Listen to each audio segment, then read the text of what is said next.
I know it was pretty devastating. Jennifer Lopez is supposedly spiraling now that her latest music ventures aren't doing so great. Her latest album performed pretty badly on the Billboard 200, and it looks like her upcoming tour isn't selling too well either. J-Lo is known for working hard and doing everything she can to succeed, so this news must be absolutely crushing for her. But why is everything going so badly, and how is she coping with it all? J-Lo has always had ups and downs in her long career, and I think it's pretty safe to say that she's experiencing a bit of a downer at the moment, which must be super terrifying for her. She's one of the most successful artists of all time and is always doing what she can to stay relevant in the world of entertainment. So whenever her hard work isn't appreciated by the public, she's probably worried she might not be able to bounce back, especially being a woman of her age in an industry that prizes youth and is overflowing with hungry young pop singers hoping to become the next big thing. J-Lo just released her 9th studio album, This Is Me Now, after nearly a decade since her last one,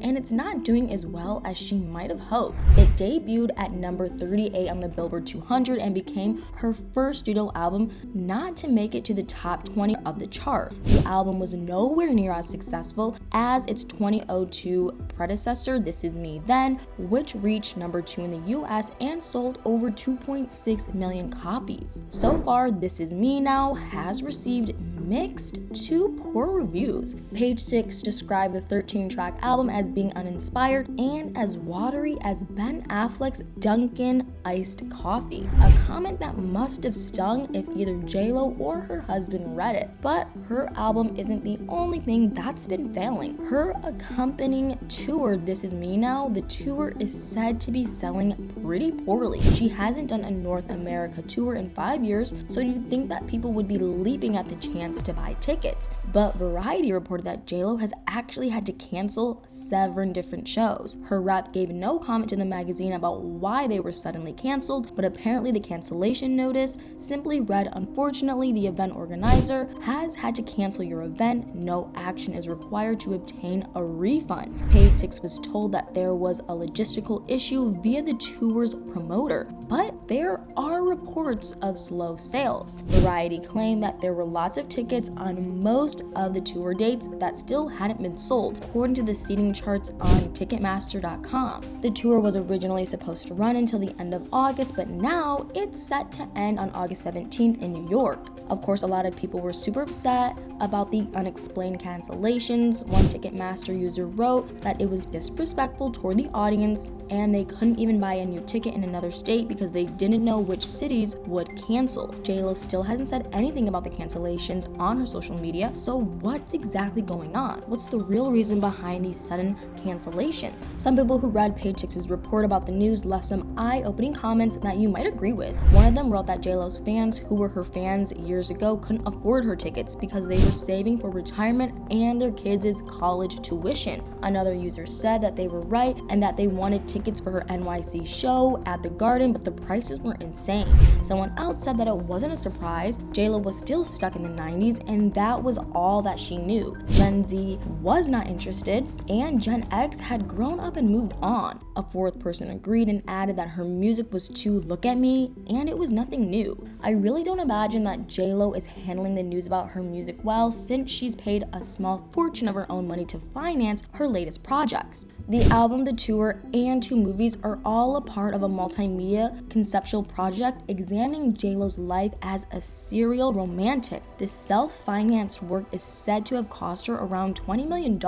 She admitted to The Hollywood Reporter that she was terrified and that everybody thought that she was crazy when she said she used her own money to do it. She explained that she and her team went in over the budget. It was a challenging project in that way, and it was like there could have never been enough money for the project. So I think it's safe to say that she had a lot riding on it. And now that it's not having the sort of success that she probably hoped for, it probably really hurt both her ego and her bank account. That being said, even though the music musical side of the conceptual project hasn't had much luck. It seems that the 2 movies she released on Amazon Prime are doing pretty well, according to Lainey Gossip. One of the movies is a 1-hour musical film titled This Is Me Now, a love story which is about a fictional version of herself and her rise to fame. The other movie is a documentary called The Greatest Love Story Never Told, which gives a behind-the-scenes look at JLo's life as she worked on her latest album and accompanying movie.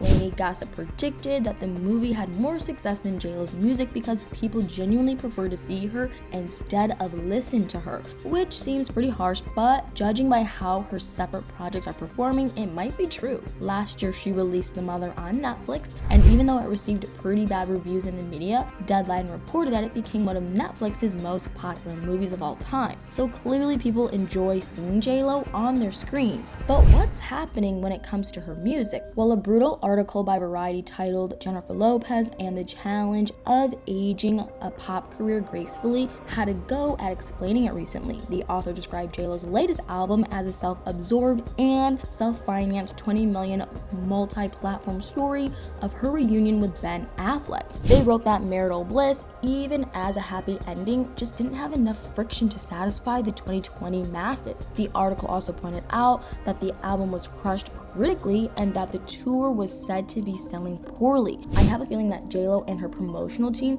didn't love the piece. Let's face it though, as a veteran star in the entertainment industry, sometimes you're on top and sometimes you're just not. JLo has had a lot of triumphs in recent years though. In 2019, she got a ton of critical praise for her role as Ramona Vegas in Hustlers. The following year, she co-headlined the Super Bowl halftime show with Shakira in Florida, and it became the most watched halftime show to date. So let's not forget how relevant she became when she started dating Ben again, and the huge amount of positive media attention she got because of that. But you can only stay at the top for so long. And as much as JLo must love being up there, people are always going to want to knock her back down. Lainey Gossip wrote that anyone who'd seen The Greatest Love Story Never Told would know that it's not the first time that people have been critical of JLo or her work, and that even though she was the one and only Jennifer Lopez, she always felt like she had to keep on fighting. They finished by saying that when JLo was in fight mode, she didn't shrink and she didn't hide. She was still out there facing forward, taking it straight on like she always had done, even though people were calling her a flop. But anyway, what do you guys think about all this? Is JLo taking the news